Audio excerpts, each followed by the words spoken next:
ಬೆಳಗಾವಿ ಜಿಲ್ಲೆಯ ಚಿಕ್ಕೋಡಿ ತಾಲೂಕಿನ ಸಿರಗಾಂವ ಗ್ರಾಮದಲ್ಲಿ ಡಾಕ್ಟರ್ ಬಾಬಾ ಸಾಹೇಬ್ ಅಂಬೇಡ್ಕರ್ ಅವರ ಭಾವಚಿತ್ರಕ್ಕೆ ಅಪಮಾನ ಖಂಡಿಸಿ ಭುಗಿಲೆದ್ದ ಪ್ರತಿಭಟನೆ.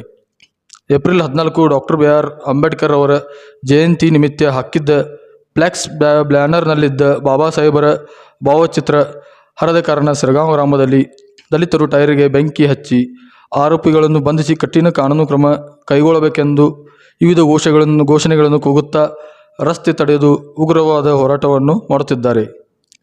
Doctor B R. Ambedkar Jayanti banner ಹಾಕುತ್ತಿದ್ದಾಗ ಕೆಲ ಕಿಡಿಗೇಡಿಗಳು ಸ್ಥಳಕ್ಕೆ ಬಂದು ನಿನ್ನೆ ರಾತ್ರಿ ಅದಕ್ಕೆ ವಿರೋಧ ಮಾಡಿದ್ದರು. ಅವರೇ ಈ ಹೀನ ಕೃತ್ಯ ಮಾಡಿರುವುದಾಗಿ ಅನುಮಾನಕ್ಕೆ ಎಡೆ ಮಾಡಿದೆ. ಈ ವೇಳೆ ಘಟನಾ ಸ್ಥಳದ CCTV ಬಂದಿರುವುದು ಬೇಕು ಅಂತಾನೆ ಈ ಹೀನ ಕೃತ್ಯ ನಡೆದಿದೆ ಎಂದು ಅನುಮಾನಿಸಲಾಗಿದೆ. ಈ ಸುದ್ದಿಯನ್ನು ತಿಳಿದ ಪೊಲೀಸ್ ಅಧಿಕಾರಿಗಳು ಹಾಗೂ ಸಿಬ್ಬಂದಿ ವರ್ಗದವರು ಘಟನಾ ಸ್ಥಳಕ್ಕೆ ಬಂದು ಪರಿಸ್ಥಿತಿಯನ್ನು ಹತೋಟಿಗೆ ತರಲು ಪ್ರಯತ್ನಿಸುತ್ತಿದ್ದಾರೆ. ವರದಿಗಾರರು ವಿಶ್ವನಾಥ್ ಹಲಗೆ.